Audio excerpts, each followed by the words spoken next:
7 साल से लगातार 1 लाख किलोमीटर साइकिल से यात्रा कर तस्वीर फोगाट हरियाणा चरखी निवासी जागो भारत स्वदेशी अपनाओ की मुहिम को जन जन तक पहुंचा रहे हैं। मतदाता जन चेतना मीडिया फाउंडेशन ने फूल माला से किया भव्य स्वागत। देखिए वीडियो, उन्होंने क्या कहा।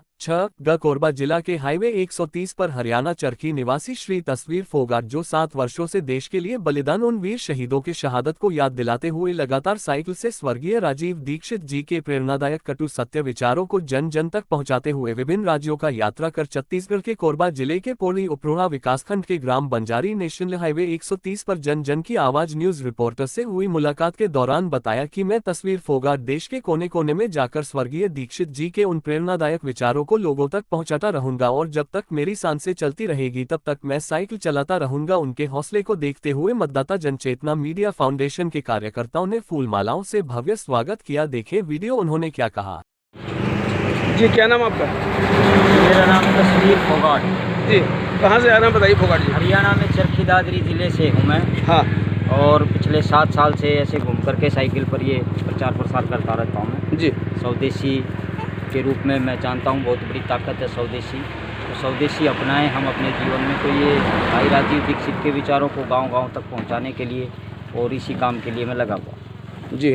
तो 7 साल में करीब 95,000 किलोमीटर 1 लाख किलोमीटर साइकिल मैंने ये चलाई है। कहीं पर भी मैं जाता हूँ, दिल्ली है, पंजाब है, हरियाणा है, फिर गुजरात है, महाराष्ट्र है, मध्य प्रदेश है, उत्तर प्रदेश है, उत्तराखंड का है थोड़ा हिस्सा। अभी तक आपने कितने राज्यों का भ्रमण कर लिया? तो ये मैं बता तो रहा हूँ ना, दिल्ली, पंजाब, हरियाणा, गुजरात है, राजस्थान है, फिर महाराष्ट्र है, मध्य प्रदेश है, उत्तर प्रदेश है, उत्तराखंड है, थोड़ा ये छत्तीसगढ़ का हुआ। ऐसे घूमते घामते ये 95,000 से ज़्यादा और 1 लाख किलोमीटर के करीब ये सफ़र किया है।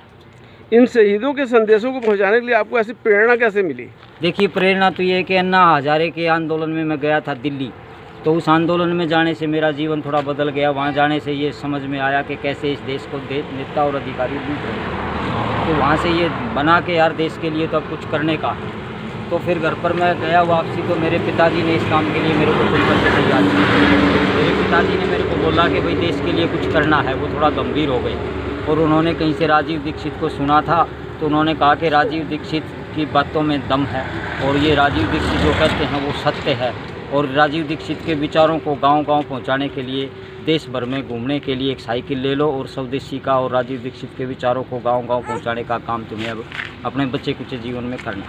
तो मैं तो पिता की इच्छा पूर्ति के लिए भी ये काम कर रहा हूँ और आज देश की ज़रूरत भी है। ऐसे तो मैं बहुत खुशी से नहीं लगा इस काम में लगने के पीछे की वजह तो देखिए, इस देश के ऊपर बढ़ता हुआ अंतर्राष्ट्रीय दबाव, इस देश में बढ़ती हुई महंगाई, बढ़ता हुआ विदेशी कर्ज, बढ़ती हुई गरीबी, बढ़ती हुई भुखमरी, टूटता हुआ समाज, शक्तिहीन होता हुआ समाज, ऐसे ऐसे तमाम कारण हैं जिसकी वजह से मेरे जैसे आदमी को इस काम में लगना पड़ा। बहुत खुशी से तो मैं इस काम में नहीं लगा, लेकिन अभी इसको अनंत समय तक करना है। जब तक दम में दम है, आखिरी सांस तक हम इस काम में स्वदेशी के प्रचार प्रसार में अपना बचा कुचा जीवन तो लगा देंगे। ये विकल्प रहित संकल्प है हमारा। ये साइकिल आखिरी सांस तक चलती रहेगी। मैं तो भगवान से कहता हूँ कि जब तक मेरी ज़िंदगी है ये साइकिल चलती रहे, जब तक ये जीवन चल रहा है। आपके पास कुछ कंबल हैं और कुछ साउंड दिख रहा है।